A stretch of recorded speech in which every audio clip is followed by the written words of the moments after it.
Wonderful, thanks. I'd like to introduce Laura Duchesne, President and CEO of the Scranton Area Community Foundation. Thank you. Thank you, Maggie, and thank you to everyone for joining us on a beautiful Friday morning in northeastern Pennsylvania. The Scranton Area Community Foundation is proud to join the City of Scranton and the Federal Reserve Bank of Philadelphia to host today's Northeastern Pennsylvania Housing Lab, Developing Strategies for Impact, with the ultimate purpose of identifying ways to support the expansion and accessibility of affordable, attainable, and quality housing in Scranton and the surrounding Lackawanna County region. And it's your knowledge and your experience and your work that's going to be crucial in continuing to move the needle forward on these important issues. So why does this matter and continue to matter to the Scranton Area Community Foundation, this issue of attainable housing? One of our 3 strategic pillars under the strategic framework at the Scranton Area Community Foundation is serving as a convener and a leadership catalyst. We're committed to serving as an independent anchor institution that convenes around issues that are of impact to the quality of life for individuals, families, and communities in the Lackawanna County region and beyond, with the ultimate purpose of both helping to serve as an engine for needed change and working to connect charitable and other resources to these identified areas. The Foundation's goal to convene around the area of attainable housing is based on what we learn, we hear, and we understand are areas of significant need and attention. For example, in the Elevating Voices for Community Solutions listening sessions that the Foundation held in partnership with the City of Scranton in late 2022, it was evident, and it's no surprise to anyone here, that equitable, attainable housing was the main concern amongst almost every nonprofit, community member, and stakeholder participating in those listening sessions. It's a priority area in the city's economic development plan, and the Foundation is committed to supporting the city's efforts to advance both the availability and the quality of attainable housing. It's a priority area of Women in Philanthropy, our collective philanthropy model at the Foundation that now is in its 10th year and prioritizes areas of economic opportunity for low to moderate income women, girls, and their families. Following the pre-COVID convening, pre-COVID 2020, I should say, Housing for Opportunity that the Scranton Area Community Foundation held along with the Federal Reserve Bank, NeighborWorks NEPA, the Lackawanna County Housing Collaborative, the Institute, Geisinger, and the University of Scranton held regarding accessible and affordable housing, additional efforts surrounding a deeper focus on barriers and investments were identified.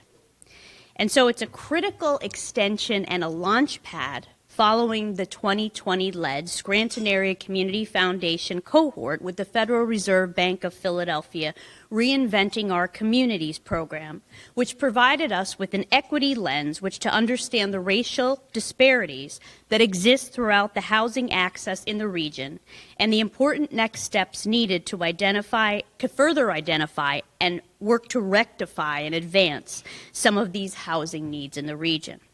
It was clear from our experiences in the Reinventing Our Communities cohort and the subsequent community conversations that have been held that a focused effort to develop actionable goals and objectives in the area of housing would be a next important step in this work.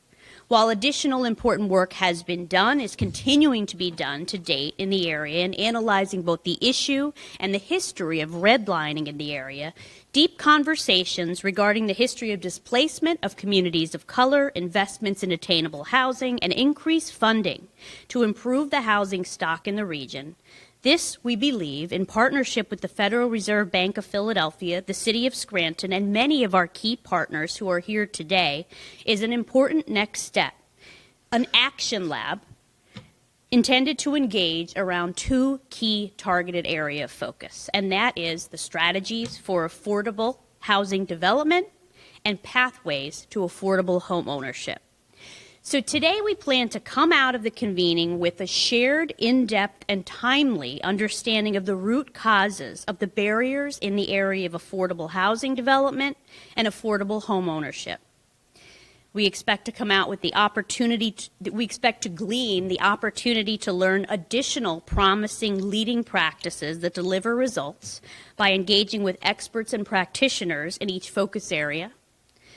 And we hope to come out with the beginning of a blueprint focused on concrete steps that both the city and our communities can take towards addressing the barriers in each of these focus areas.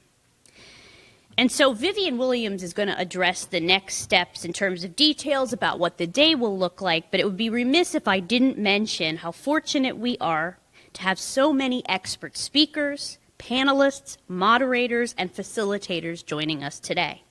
And they are Ira Goldstein, President of Policy Solutions, the Reinvestment Fund; Fred Banuelos, Community Investment Business Development Manager for the Federal Home Loan Bank Pittsburgh; Dana Hanshin, President and CEO of HDC Mid-Atlantic; Chris Casciano, Senior Vice President of Credit Union Operations at the Community First Fund; Leslie Winder, Director of Community and Economic Development at the Urban Affairs Coalition; Abraham Pardo, Director of Housing at the Urban League of Philadelphia; Colleen Baumert, Director of Home Ownership Programs at PHFA; Pamela Anslinger, Homeownership and Financial Services Manager at NeighborWorks NEPA; Terry Ooms, the Executive Director of the Institute; Jesse Ergot, the President and CEO of NeighborWorks NEPA; Eileen Cipriani, the Director of Community Development at the City of Scranton; Samantha Porter, Senior Manager and Advisor, the Federal Reserve Bank of Philadelphia; Patricia Bell, Community Engagement Associate at the Federal Reserve Bank of Philadelphia; and Andrew Chu, the Director of Research at the Institute. So again, today is about collaborative conversation, but it's also about moving the needle forward in a collaborative and concrete way. So I want to thank both the Federal Reserve Bank of Philadelphia for their continued partnership and engagement in areas of economic impact that are of such importance to northeastern Pennsylvania, and to the City of Scranton for continuing to be not only a wonderful partner to the Scranton Area Community Foundation, but to so many of our community leaders and advocates here, and for consistently showing up and focusing efforts on helping the most vulnerable in our communities advance economically and otherwise. And with that, I want to introduce Vivian Williams. Vivian Williams is our Senior Community Initiatives Manager at the Foundation. Vivian has been integral to date in helping to catalyze our efforts within the areas of transportation, kicking off our areas in regards to workforce, and just really being that coordinator with the passion and energy to continue to pull people together and move things forward. And I have no doubt we'll see the same with housing. Thanks,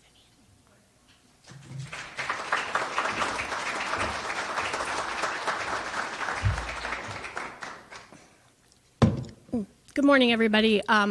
Thank you all for joining us today. This has been a long process in the making, and I would be remiss if I didn't thank our partners at the city. Selena, I think I work with you now, and the Federal Reserve Bank. I can't thank you enough. 5 years ago, we talked about transportation, and our partnership has just continued through it. And I always tease that we fed things up now here in NEPA, which is where this came from. So when we're talking about, as Laura referred to, pre-COVID, the event that we had, and then post-COVID having the community listening sessions, we internally thought, what can we do with the social capital, with the staff, with the capacity to support our community? And the word Action Lab came out, and Maggie's like, that's such a Fed term. And it is.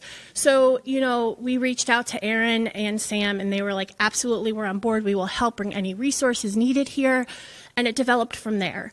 Along that same time, Eileen Cipriani from the city was able to help us be part of a Harvard cohort program on PDIA. and it's just a quick story, Aileen. I did not know what I was getting into, but she sent me a calendar invite, and I was like, well, if Eileen invites me to something, I have to attend. And I did, and it's been such a great tool, and we're excited to incorporate that into our day today. So today what you will be seeing is the two different paths that are in your agenda.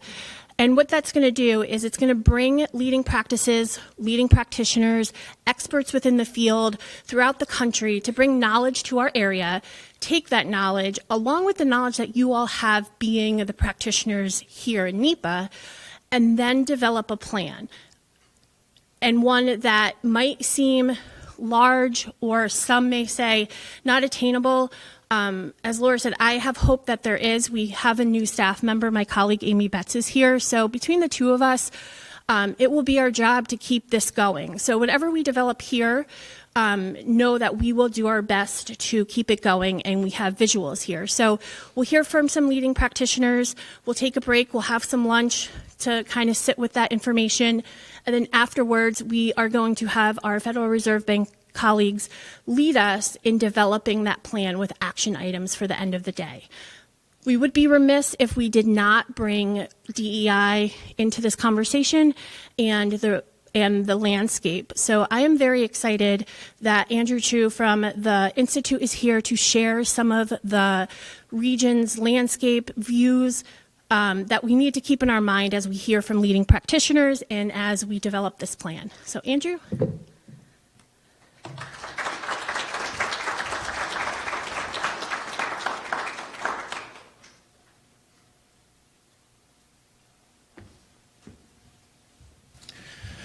Thank you, Vivian.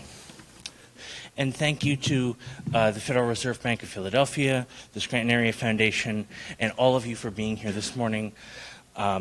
This is an incredibly important topic, and I think with the folks who are in the room today, I'm really optimistic that some positive steps are going to result from this meeting. So first, I'll say just a few words about my perspective and what we do at the Institute. We're a community-based research organization, and I know some folks in the room are familiar with us. Some folks I don't think are.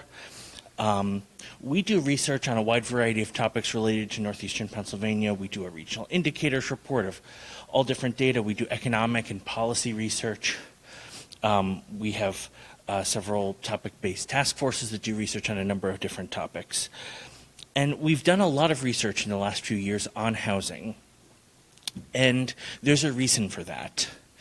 For the length of time that I've been at the Institute, almost 10 years now, but especially in the last few years, housing has come up in so many conversations, so many meetings, events that we participate in the community across all different topics, whether it's transportation, workforce development, education. Just the other day, we were in a conversation around early childhood education. Housing came up. Housing is one of the most common through lines across all of these different topics. This morning, I'm going to present just a little bit of data, not too much, because I know it's too early to dive too deep into numbers. But we're going to talk a little bit about the data so that we can have a shared understanding of what the landscape looks like right now and how it's changed, especially since 2020. We're going to talk about those recent market trends, but we're also going to talk about what are the implications for equity and inclusion.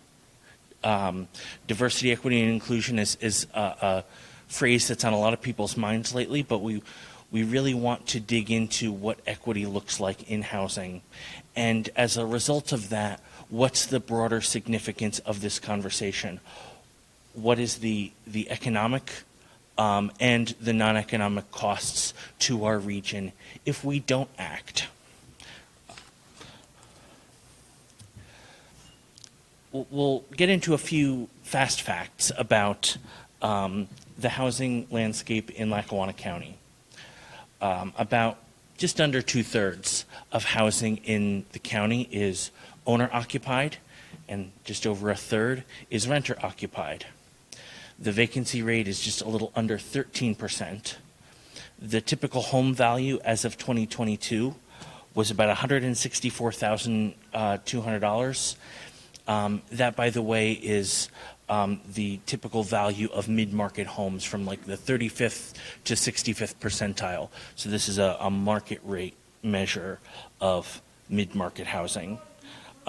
For equivalent rental housing, again, market rates for sort of middle-of-the-road units, the typical market rent is $1,172, almost $1,200.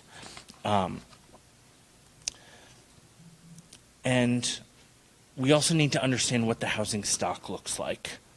More than half of homes built in Scranton were built before 1940, compared to only about 5% that have been built after 2000. Lackawanna County as a whole has less recent construction relative to the state. And even so, Scranton only accounts for 19% of new homes built in the county after 1980, despite making up about 35% of all homes in the county.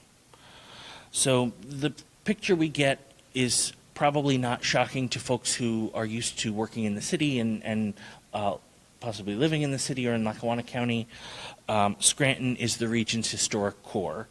It's a large part of the city has been built out, in many cases for decades. More recent development has centered on more suburban communities. I'll put a pin in that for now, but we will revisit that later and the equity implications of that piece. But I want to emphasize how much the housing market has changed. There has been an absolutely seismic shift in the housing market, starting with coinciding with the start of the pandemic in early 2020. It's really, I don't think, possible to overstate how big of an impact these past few years have had on this region's housing market. In the 5 years leading up to the pandemic, the average annual home price increase was about 2% per year in Lackawanna County, slower growth than the state as a whole. But then from 2020 to 2021, in just a year, home prices jumped by over 10% in Lackawanna County, faster than the state as a whole by a small amount. And then from 2021 to 2022, that increase continued to accelerate, a 17% year-over-year increase in market value of homes. Again, widening the gap between the state as a whole and Lackawanna County. So that means we're seeing faster price growth in this region relative to the state, relative to the nation. That's new. That hasn't happened prior to the pandemic, and it's happening now. I didn't include it in my slideshow, but when you look at a map of where prices have increased the most across the state, the entire northeastern corner of the state is the biggest hotspot for where prices have increased the most. Compared to western Pennsylvania, rural areas, even compared to Philadelphia and its suburbs, prices rose more in Northeast PA. And home prices aren't the only economic shift that we've seen since 2020. In 2022, the Institute, in partnership with the University of Scranton, completed an update on the living wage study, where we study what is the living wage in northeastern Pennsylvania. And by living wage, we mean the wage that it takes to live a modest but dignified life and achieve family economic security. We've done this study a few times, but this was the first time that we've done it since 2020. And the differences were stark. You can see the living wage in the blue line on the chart jumped from 2019 to 2022. In fact, the living wage is even higher than the median income for certain household types, including the one on the chart, which is a two-adult, two-child household. So that means that the average or the middle household of that type by income does not earn a living wage. This is huge because it means that there's a very large number of households in this region who are making do in very difficult economic circumstances. Housing is one part of that picture, and it's not the only part. We could talk about increasing prices of food and energy and healthcare and how those impact the situation as well. But the fact is that housing makes up one of the largest and often the largest portion of a family's budget. And in many cases, these families who are below this living wage threshold are one or two unexpected expenses away from a crisis, or a job loss, or a major illness away from potentially facing homelessness. In fact, there's been a great deal of research that many families, especially those below that living wage threshold, are not equipped to cover an unexpected expense of $300 or $400 without going into debt. We've replicated that research a little bit in northeastern Pennsylvania, and we found the same thing. So in light of all of this, rising prices for housing and across the board, what does that mean for housing affordability? And what is that number? As of 2021, which we saw is already a little bit dated as housing prices have continued to rise since then, median housing costs for homeowners, according to the Census Bureau, was about $1,300 per month. That includes mortgage payments as well as certain other expenses like mortgage interests, taxes, condominium or HOA fees, and the like.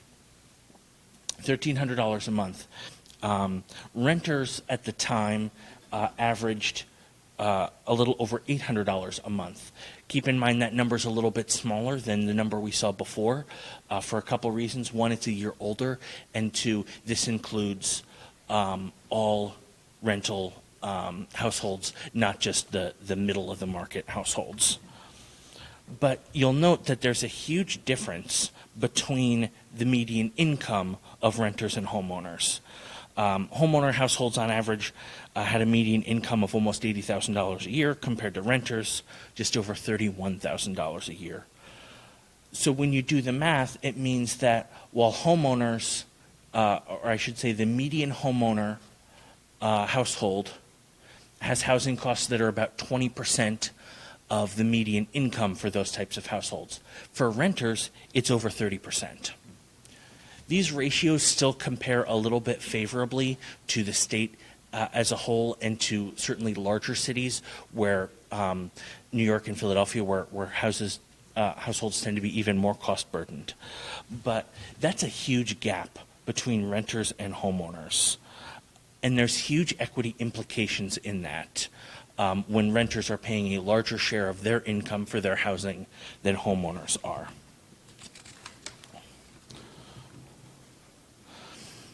And some might think of housing affordability as an issue that primarily affects the lowest income households. And in fact, I'll admit that even our own research from before the pandemic found that to be somewhat true. The largest housing gap in the region was among very low income households, especially those with incomes under $20,000 a year. That's where the biggest housing affordability gap were and where most of the cost burden was. But since COVID, that's changed. A few moments ago, we saw what the living wage trends are, what the housing price trends are. And consider this. When we make a conservative middle-of-the-road assumption about down payments and interest rates, the worker making the median wage in the region, which is at the time we did this calculation, just over $18 an hour, could theoretically afford to purchase a house with a price of up to $156,000. But remember back to earlier in the presentation where we saw that the median mid-market home in Lackawanna County cost more than that. So the average worker in Lackawanna County cannot afford the average home here. And that's even before you consider additional difficulties that someone might face getting that mortgage if they're deemed uncreditworthy, if they lack the funds for a cash down payment, or there are other barriers that might prevent them from engaging in home ownership. I'll also mention that many of the fastest growing occupations and industries in our region often have average wages, or at least starting wages, at or below that $18 an hour threshold, from home health workers to nursing assistants, many service industry workers, and many warehouse workers. These are the fastest growing occupations, and many of those fast growing occupations don't afford the wage necessary to offer a clear path to home ownership for many people. And this homeownership gap that we've talked about in cost burden also creates a very troubling equity gap. Nearly 7 in 10 white households in Lackawanna County own their home, compared to less than 1 in 4 black households who own their home. And we found through our analysis that this problem is particularly acute in Lackawanna County. The homeownership rate among black residents of this county is just over half of the statewide black homeownership rate. And we also found that from 2016 to 2021, there was only a marginal improvement. And this is related to many phenomena. Laura alluded to redlining, lack of access to credit, and financial support for homeownership, lack of access in the past to assistance, or just outright discrimination in the real estate world contributed to this. And it's also related to, as I alluded to earlier, that suburbanization or hollowing out of cities like Scranton in the 20th century due to government policies at the federal level that encouraged suburban development rather than the rehabilitation or redevelopment of existing housing in the urban cores. And as I said, Scranton is a relatively built-out city. There's not room for tons of new suburban development in most parts of the city. And the end result of discriminatory policies and these economic trends is an increase in housing segregation, growing divide between disinvested inner cities and more affluent suburbs, and ultimately a racial wealth gap. You can see similar findings from the Brookings Institution. Because of racial discrimination in housing and mortgage markets over many decades, a reliance on homeownership contributes to exacerbate the wealth gap between black and white families. And this gap has proven to be generational as well. What does it look like on the rental housing side? Similarly, there's a cost burden gap among renters along racial lines. 40% of white non-Hispanic renter households in Scranton, in the Scranton metro area, are cost burdened, compared to 52% of Latino renters and 50% of people of color. When we look at just lower income renters, those with incomes below 200% of the poverty line, that gap narrows a bit, as being overburdened becomes the norm across all groups at those lower income levels.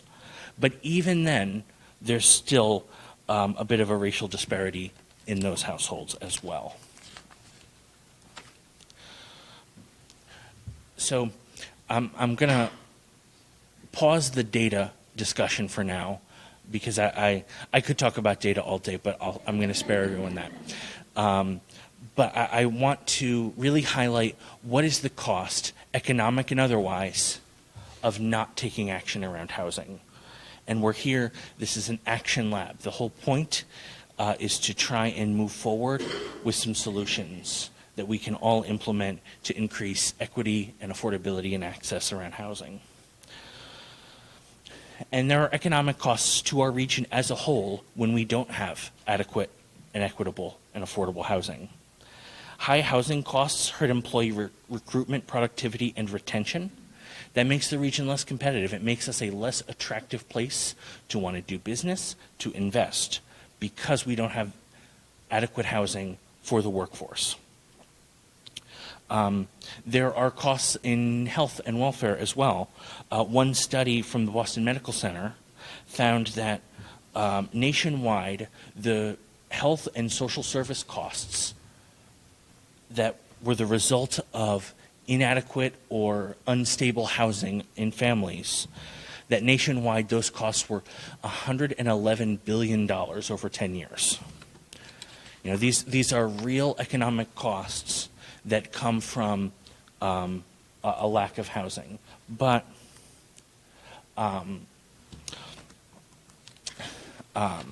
if we hear from government officials in other places, they have found the same thing in their work. So the quote on the slide here is from Linda Tyler, who was a mayor in Pittsfield, Massachusetts. Pittsfield is a New England kind of post-industrial factory town with a story not unlike Scranton, population around 50,000 people.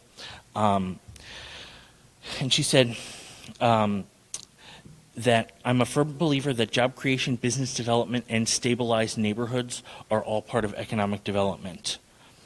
And that a common theme is inadequate housing for business.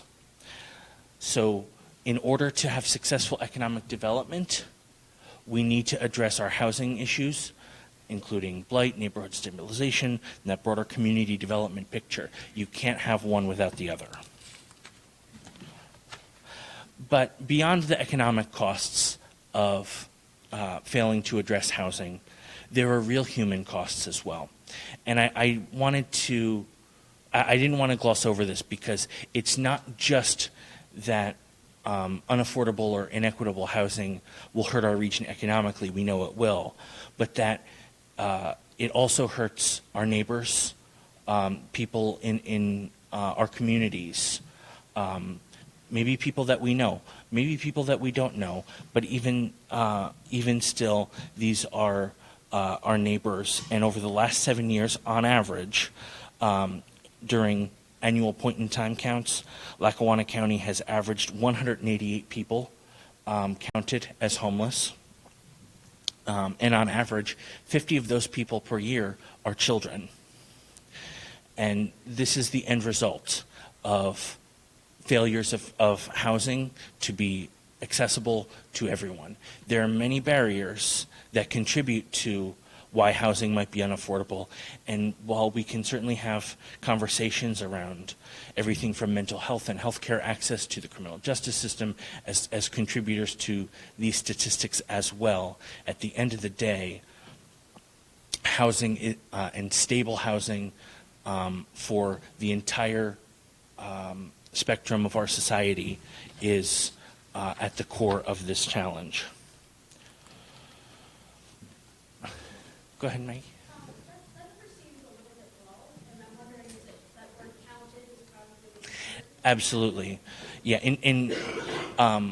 while that number went back 7 years, certainly I think in 2020, in 2021, the counts are done typically in January of each year.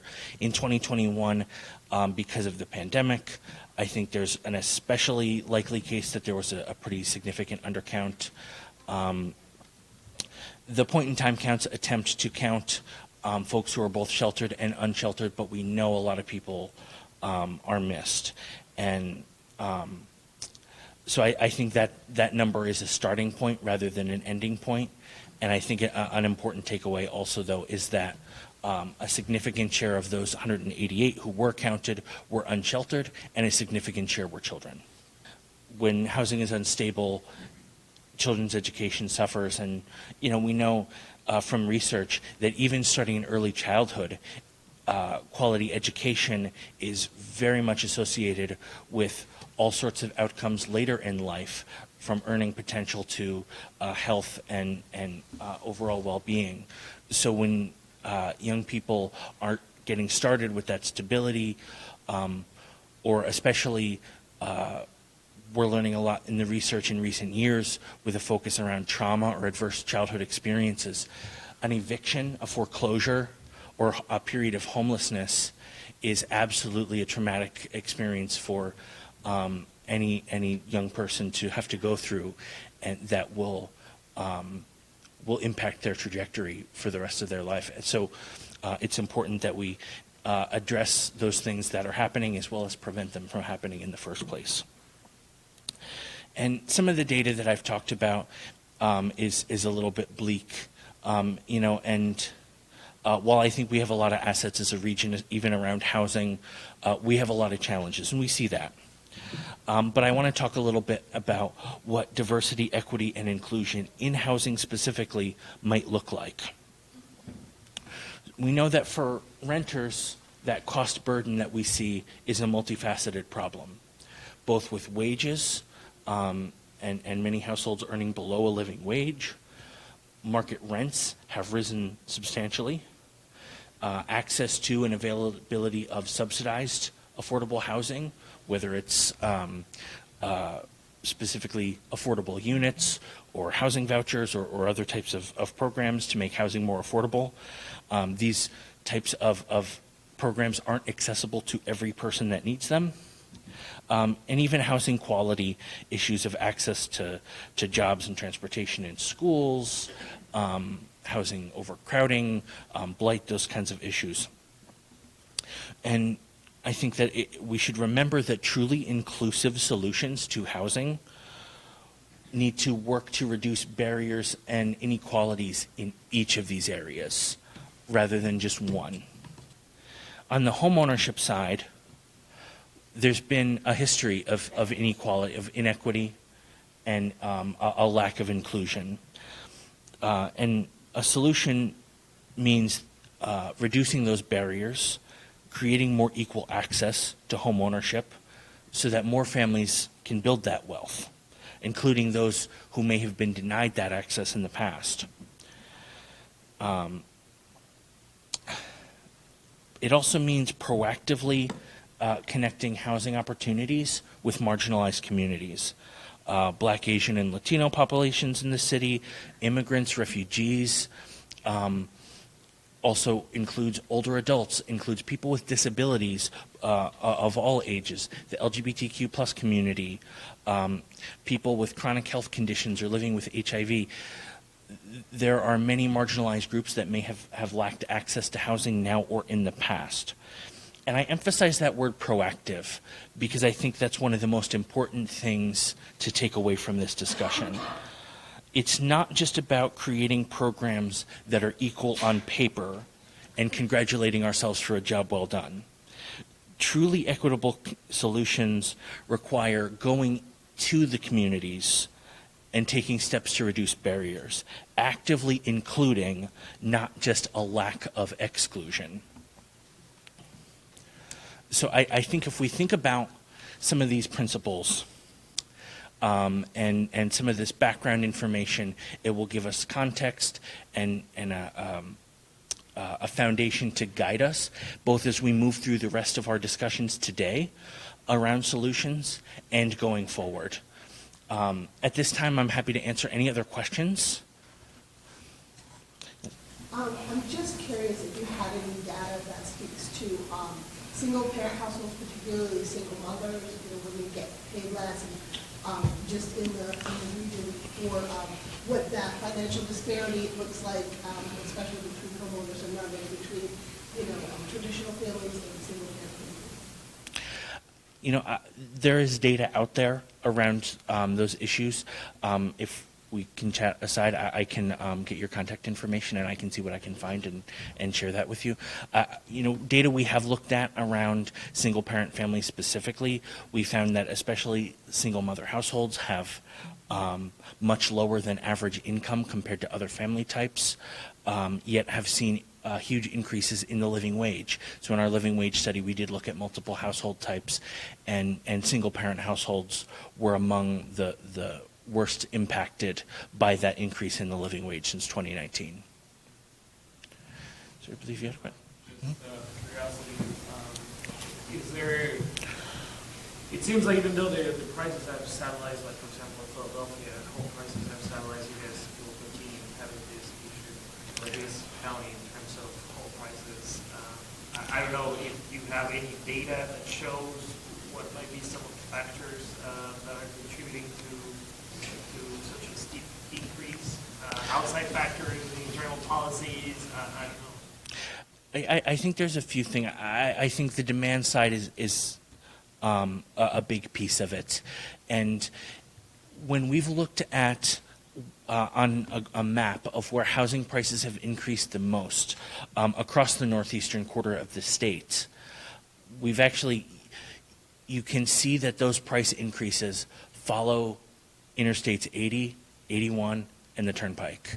Those zip codes that are closest, especially closest to the interchanges along those highways, have seen some of the biggest price growth. In 2020 and 2021, we had a huge influx of residents moving into the region. And some census data has not even fully priced that in yet, in my opinion. So that demand side, I think, is a big piece of it.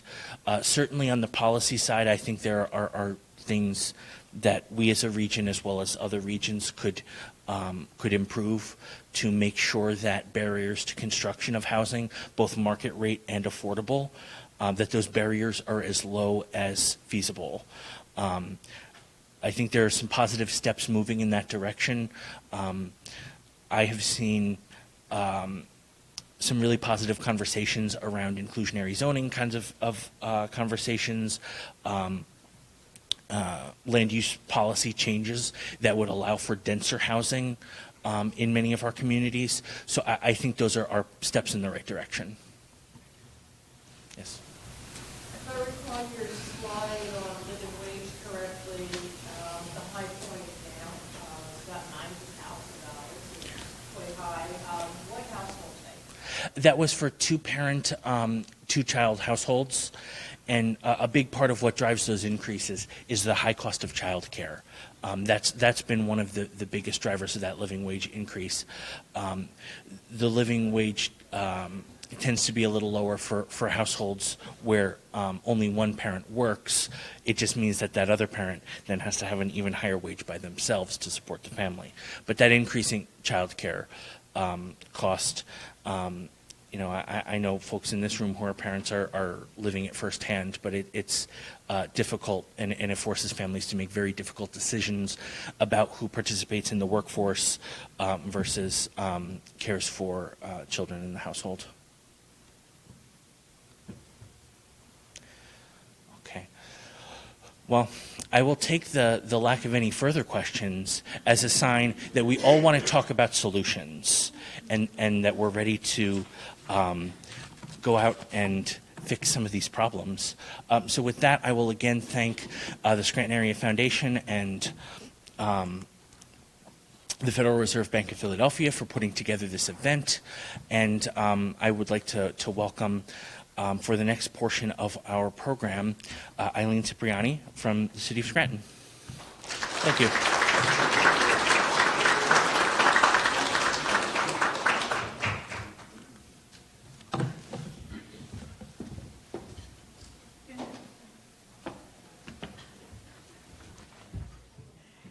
Good morning, all. It's very hard to follow Andrew after that. You could stand here all day and ask Andrew questions because I'm always, fascinated by the research. But he certainly set the table, right? There is a lot of issues, far-reaching issues to discuss in today's Action Lab. So one of the things that we were talked about when we were planning it, our partners with the Federal Reserve and SAF, is how would we best dissect this problem? How do we get some action points going forward? And one of the things that came up is last summer I was fortunate enough to attend the Harvard Kennedy Executive Education School. And one of the things that we worked on in our public policy class was this idea of PDIA.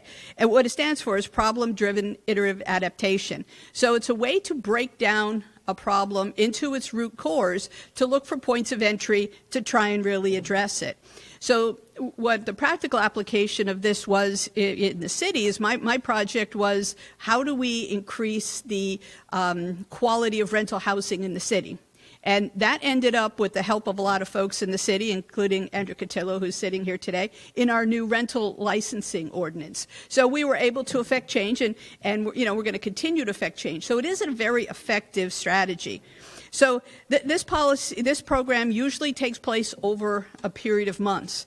And we were lucky enough, we had a cohort of students from Harvard that worked with Selena, and Vivian talked about it earlier today, to dissect the problem around transitional housing. And they worked with us with over a period of 3 months and put together a diagram for us that really gave us a lot of useful information. So this will be our strategy going forward today. So in order to speed up this process a little bit, our group with our team of our core team put together what are the 2 big buckets we're going to look at today, and they will be part of each fish. One is around rental housing development, and the other is around home ownership. And so we have constructed the problem. Now we're going to look at you all to help us deconstruct the problem. So when you think about this today, and we go through, and especially after all that we heard from Andrew, all the information, great information he gave us, we want you to look at this problem like, what is the problem? Why does it matter? To whom does it matter to? Who needs to care more about this problem? How do we get them to care more about this problem?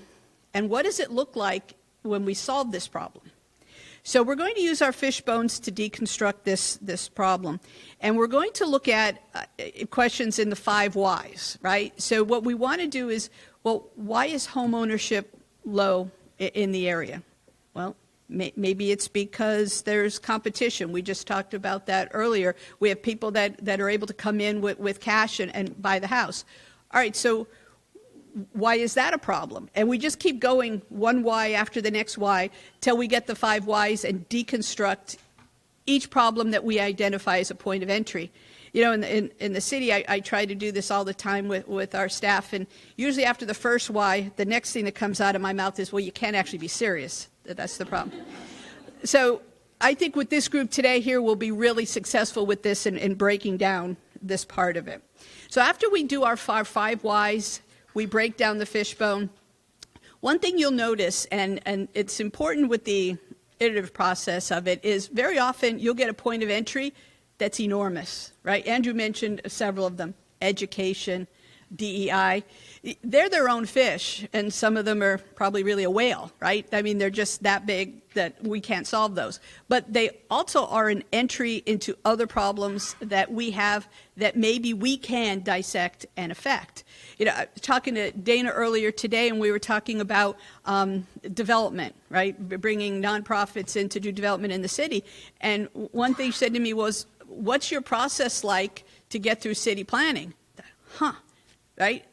That could be a sticking point. Maybe that's why people hedge about coming here to develop. So that's something that actually the city could directly take on and look at. So that's things that we're hoping to see pop out of our fish when we do this today.